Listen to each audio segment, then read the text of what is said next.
Olá, aqui estamos outra vez em nome do soberano Criador dos céus e da terra, o Senhor Jesus Cristo.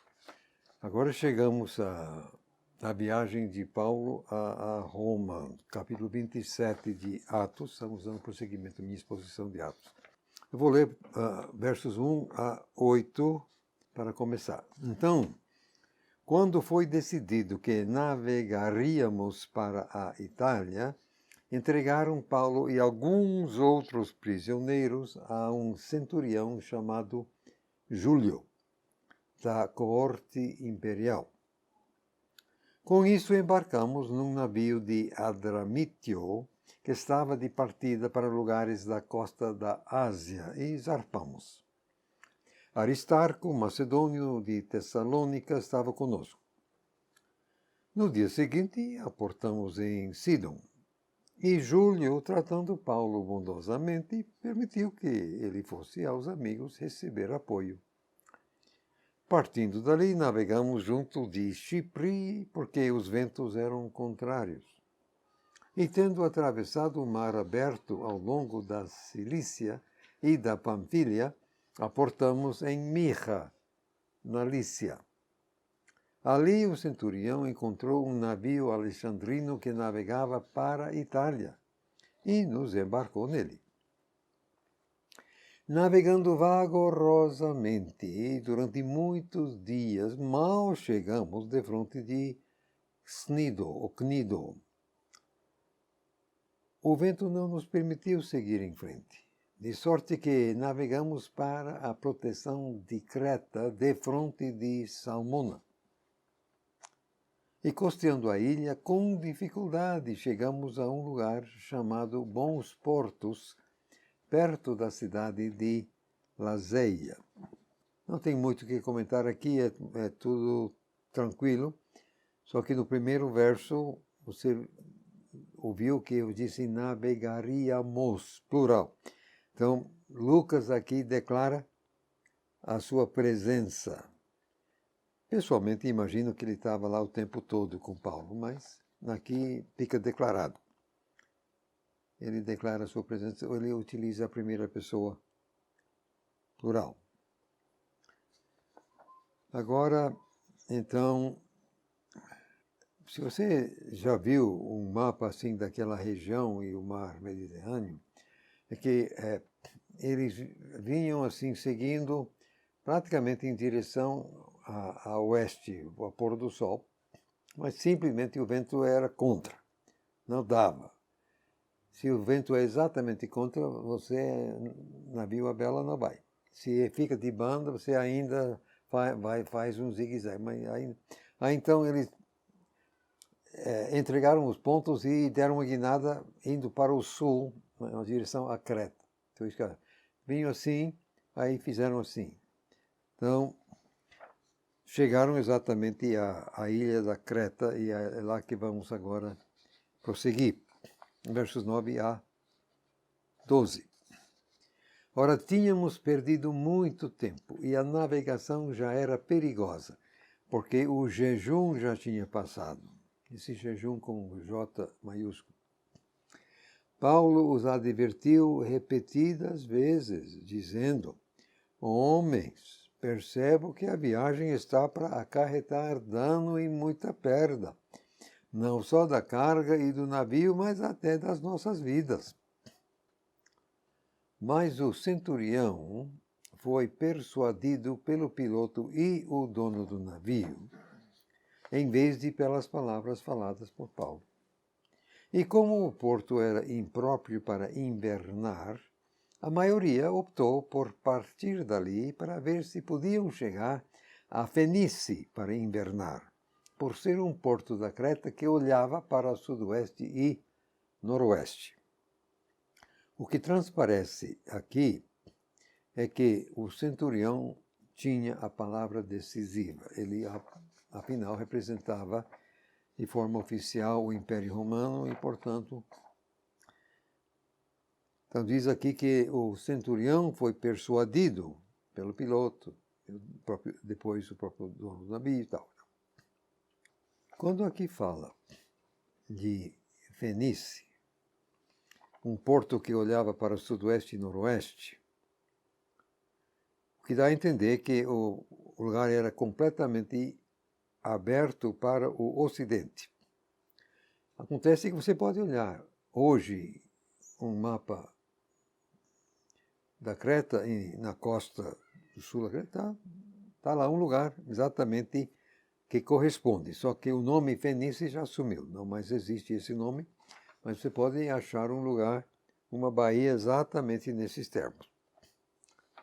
Era para lá que eles queriam chegar, só que não chegaram. Vamos então ler versos 13 a 20.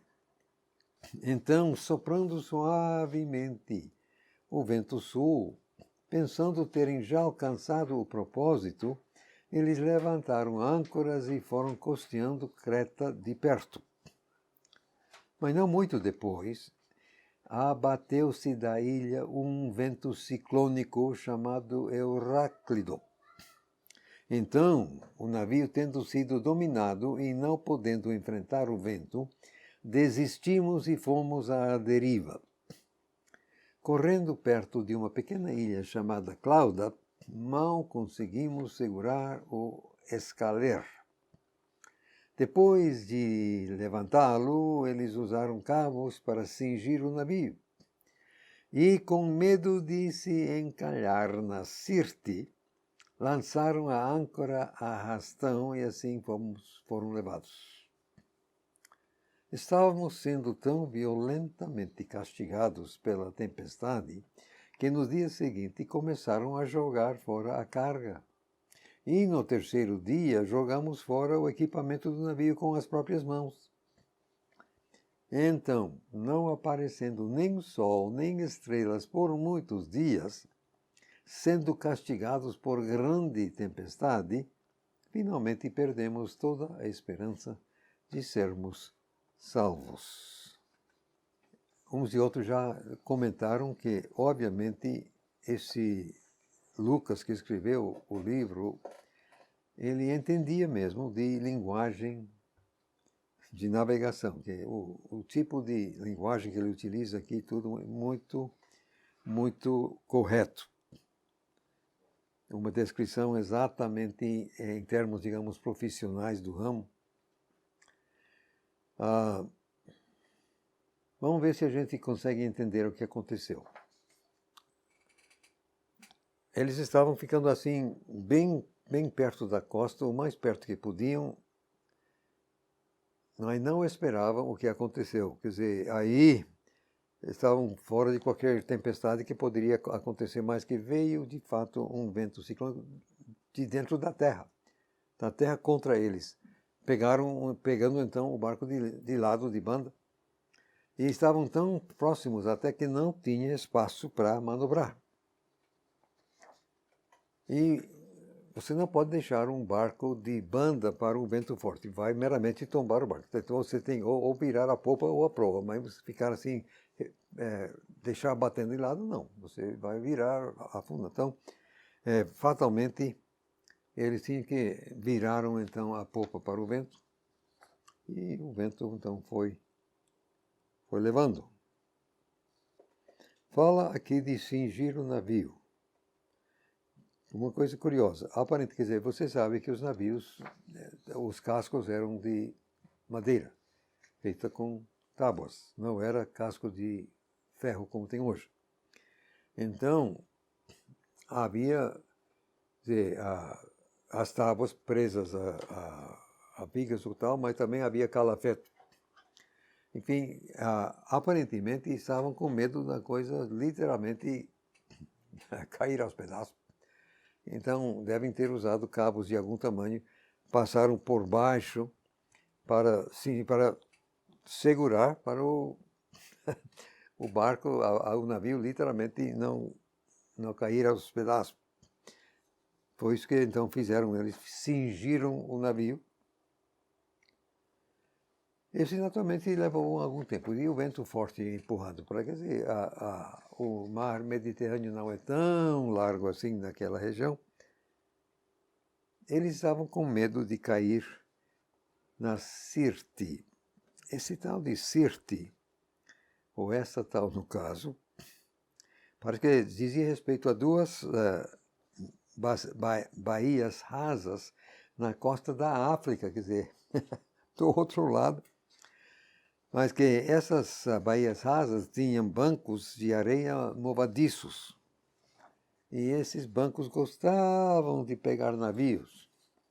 Então era um lugar muito traiçoeiro, era um lugar tanto assim que era famoso. E todo mundo evitava, não queria ser jogado lá para dentro. Então, eles assim, com medo, achando que estavam andando muito rápido para o sul, jogaram então o que chama aqui de âncora de arrastão. Obviamente era alguma coisa de fazer resistência. Um freio na água é meio complicado. Era um tipo de ver se segurava o avanço um pouco, não andar tanto para frente o navio. Porque aí era tão terrível a tempestade e começaram mesmo a jogar fora primeiro a carga e finalmente equipamento para deixar o navio o mais menos pesado possível. Mas acabaram finalmente perdendo até a esperança.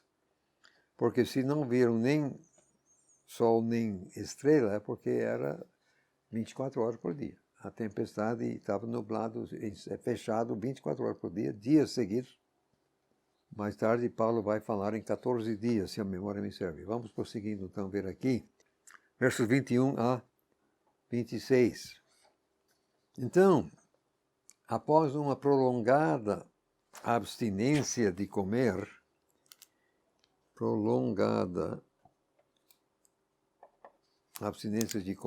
Paulo se postou no meio deles e disse: Ora, pessoal, teria sido melhor ter me ouvido e não partir de Creta, para não levar todo este dano e prejuízo. Mas agora lhes exorto a ter bom ânimo, porque não haverá nenhuma perda de vida entre vocês, somente do navio. Pois, esta noite apresentou-se a mim um anjo do Deus a quem pertenço e a quem sirvo. E ele disse: Não tenha medo, Paulo, você terá de comparecer diante de César. E eis que Deus te concedeu todos os que viajam contigo. Portanto, homens, coragem, porque eu creio em Deus que tudo acontecerá do modo como me foi dito. Mas temos de encalhar numa certa ilha. Nada demais aqui, só que Deus interveio, mandou um anjo falar, tal. O Paulo até que foi meio assim modesto, dado bem que eu disse. Ele falou assim, mas não foi, ele não abusou do privilégio. E ainda mais, ele imediatamente prosseguiu com uma boa notícia, que é totalmente assim, bem-vinda com certeza. Ninguém vai morrer. Você se lembra que no verso 20, perdemos até a esperança de ser salvo, quer dizer, vida, iam morrer. Então, Deus prometendo que ninguém vai morrer já é grande coisa, já é um grande alívio. E vão encalhar numa ilha, pronto. Verso 27, então agora a 32. Então, quando a 14ª noite chegou, sendo levados a esmo no Adriático, por volta da meia-noite, os marinheiros desconfiaram que estavam se aproximando de alguma terra. Lançaram a sonda e deu 20 braças. Prosseguindo um pouco, lançaram a sonda outra vez e deu 15 braças. Tendo medo de que pudessem ser jogados contra pedras, lançaram 4 âncoras da popa e imploravam que viesse o dia. Então, com o pretexto de que iam lançar âncoras da proa, os marinheiros baixaram o escaleiro ao mar, tencionando fugir do navio. Aí Paulo disse ao centurião e aos soldados: se estes não permanecerem no navio, vocês não poderão salvar-se. Então os soldados cortaram as cordas do escaleiro e o deixaram cair. Aqui diz, 14ª noite. Então eram 2 semanas inteiras. Fala aqui que estavam sendo levados a esmo no Adriático. Porque foram encalhar na ilha de Malta. E você vê no mapa, a ilha de Malta é um tanto para o sul e não está dentro do que hoje chamamos do Adriático. Mas eu entendo que naquele tempo o nome Adriático abrangia uma área maior. Se bem que é lá na mesma área do mar Mediterrâneo. Aí então os marinheiros sentiram que estavam se aproximando de alguma coisa, tal e tal. Agora, eles querem fugir do barco.